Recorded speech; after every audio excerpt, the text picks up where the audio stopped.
আকাশবাণী কলকাতা স্থানীয় সংবাদ পড়ছি সুদীপ বসু। রাজ্যের মন্ত্রী ফিরহাদ হাকিমের বিরুদ্ধে সাম্প্রদায়িক মন্তব্যের অভিযোগে বিজেপি পরিষদীয় দলের তাঁকে বয়কটের সিদ্ধান্তকে ঘিরে রাজ্য বিধানসভার প্রথমার্ধের অধিবেশন আজ উত্তপ্ত হয়ে ওঠে। প্রশ্নোত্তর পর্বে ফিরহাদ হাকিম একাধিকবার প্রশ্নের উত্তর দিতে ওঠার সঙ্গে সঙ্গে বিজেপি সদস্যরা অধিবেশন কক্ষ থেকে বেরিয়ে যান। শাসক দলের বিধায়করা এর প্রতিবাদ জানিয়ে পাল্টা হইচই শুরু করেন। দুপক্ষের বাদানুবাদে অধিবেশন উত্তপ্ত হয়ে ওঠে। বিজেপির মুখ্য সচেতক শঙ্কর ঘোষ ফিরহাদ হাকিমের কাছে প্রকাশ্য জনসভায় করা তাঁর সাম্প্রদায়িক মন্তব্য প্রত্যাহারের অনুরোধ জানান। জবাবে ফিরহাদ হাকিম বিরোধীদের বিরুদ্ধে পাল্টা সাম্প্রদায়িক রাজনীতির অভিযোগ করেন। তিনি বলেন, রাজনৈতিক বা ধর্মীয় অনুষ্ঠানে রাখা বক্তব্যের সঙ্গে রাজনীতির কোনো সম্পর্ক নেই। বিধানসভাতেও এই নিয়ে কোনো আলোচনা হওয়া উচিত নয়। বিজেপি সাম্প্রদায়িক রাজনীতি করছে, রাজ্যের মানুষ এর জবাব দেবে বলে তিনি মন্তব্য করেছেন। এদিকে অধ্যক্ষ বিমান বন্দ্যোপাধ্যায় বলেন, বিধানসভার গরিমা নষ্ট হয়, সদস্যদের এমন আচরণ করা উচিত নয়। মুখ্যমন্ত্রী মমতা ব্যানার্জি বিশ্ব আদিবাসী দিবসের অনুষ্ঠানে যোগ দিতে জঙ্গলমহল সফরে যাচ্ছেন। আগামী 9ই আগস্ট ঝাড়গ্রাম স্টেডিয়ামে আদিবাসী দিবসের সরকারি অনুষ্ঠানে যোগ দেবেন তিনি। এই অনুষ্ঠান থেকে একাধিক পরিষেবা প্রদান করারও কথা রয়েছে মুখ্যমন্ত্রীর। পশ্চিমবঙ্গের রাজ্যপাল সিভি আনন্দ বোস আজ ওয়াইনাডের মেপ্পাড়িতে বিপর্যস্ত এলাকা ঘুরে দেখেছেন। গতরাতে তিনি সরাসরি দিল্লি থেকে কেরলের কালিকট পৌঁছন। ত্রাণ ও উদ্ধার কাজে যুক্ত কেন্দ্রীয় ও রাজ্য সরকারি বিভিন্ন সংস্থার সদস্যদের সঙ্গে কথা বলেছেন রাজ্যপাল বোস। হাসপাতালে গিয়ে আহতদের সঙ্গে সাক্ষাৎ করেন তিনি। বিপর্যয়ের এই মুহূর্তে সারা দেশ কেরলের পাশে রয়েছে বলে রাজ্যপাল জানান। রাশন বন্টন দুর্নীতিকাণ্ডে এনফোর্সমেন্ট নির্দেশালয় ইডি রাজ্যের প্রাক্তন মন্ত্রী জ্যোতিপ্রিয় মল্লিক ঘনিষ্ঠ আব্দুল বারিক বিশ্বাসকে আগামী শুক্রবার সিজিও কমপ্লেক্সে জিজ্ঞাসাবাদের জন্য তলব করেছে। ইডি আধিকারিকরা গতকাল ভোর থেকে দেগঙ্গা, বারাসাত, বসিরহাট, রাজারহাট, ভাঙড় এলাকায় তল্লাশি চালান।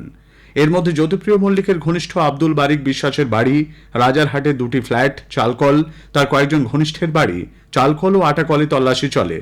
আব্দুল বারিক বিশ্বাসের রাজারহাটে ফ্ল্যাট থেকে নগদ 20 লক্ষ টাকা উদ্ধার হয়েছে। পাওয়া গেছে বেশ কিছু গুরুত্বপূর্ণ নথি। উল্লেখ্য, আব্দুল বারিক বিশ্বাসের ঘনিষ্ঠ আলিফ নূর ও তার ভাই আনিসুর রহমানকে আগামীকাল সিজিও কমপ্লেক্সে তলব করা হয়েছে। ঝাড়খণ্ডের চক্রধরপুর ডিভিশনে মুম্বাইগামী হাওড়া সিএসএমটি এক্সপ্রেসে গতকালের দুর্ঘটনার পর যুদ্ধকালীন তৎপরতায় মেরামতির কাজ চলেছে। অন্যদিকে ট্রেন দুর্ঘটনার জেরে শনিবার 3রা আগস্ট পর্যন্ত দক্ষিণ পূর্ব রেলের 76টি ট্রেন বাতিল করা হয়েছে। এছাড়া 11টি ট্রেনের যাত্রাপথ সংক্ষিপ্ত ও 28টি ট্রেনকে ঘুরপথে চালানো হবে বলে জানানো হয়েছে। বাতিল হওয়া ট্রেনগুলির মধ্যে রয়েছে হাওড়া মুম্বাই দুরন্ত, Howrah Titlagarh Ispat, Tatanagar Itwari Express, Howrah Yesvantpur Special, Gomoh Chakradharpur Express, Kantabari Howrah Express, Chakradharpur Tatanagar Special, Rourkela Tatanagar Special. শিলিগুড়ির কাছে ফাঁসি দেওয়ার রাঙামাটিতে আজ সকালে একটি তেল বোঝাই মালগাড়ি লাইনচ্যুত হয়েছে। 2টি ওয়াগন রেল লাইন থেকে নিচে নেমে যায়। বড় কোনো ক্ষয়ক্ষতির খবর মেলেনি। মালগাড়িটিকে সরিয়ে রেল লাইন সরানোর কাজ চলেছে বলে রেল সূত্রে খবর। আপাতত ওই লাইনের ট্রেন চলাচল বন্ধ রয়েছে। উল্লেখ্য, গত 17 জুন এই রাঙাপানি স্টেশনের কাছেই দুর্ঘটনার কবলে পড়ে কাঞ্চনজঙ্ঘা এক্সপ্রেস। ওই ঘটনায় মালগাড়ির চালক সহ 10 জনের মৃত্যু হয়। আপ শিয়ালদা লোকাল নির্ধারিত সময়ের তুলনায় দেরিতে ছাড়ার প্রতিবাদে ডায়মন্ড হারবার স্টেশনে আজ ভোর থেকে যাত্রী অবরোধের জেরে ট্রেন পরিষেবা বিপর্যস্ত হয়। ভোগান্তির শিকার হয়েছেন অসংখ্য যাত্রী। লাইনের ওপর বসে বিক্ষোভে সামিল হন বহু মানুষ। জিআরপি ও রেল কর্তৃপক্ষের হস্তক্ষেপে প্রায় 5 ঘন্টা অবরোধ চলার পর সকাল 10:55 নাগাদ তা উঠে যায়। অবরোধকারীদের অভিযোগ, প্রতিদিনই ভোরের ট্রেন দেরিতে ছাড়ছে, ফলে কাজের জায়গায় পৌঁছতে দেরি হচ্ছে। পশ্চিম বর্ধমানের দুর্গাপুরের পার্ক অ্যাভিনিউতে জলের রিজার্ভারে কাজ করার সময় বিষাক্ত গ্যাসের মৃত্যু হয়েছে। একটি বাড়ির রিজার্ভার লিক করায় নতুন করে তা ঢালাই করে তৈরি করা হয়।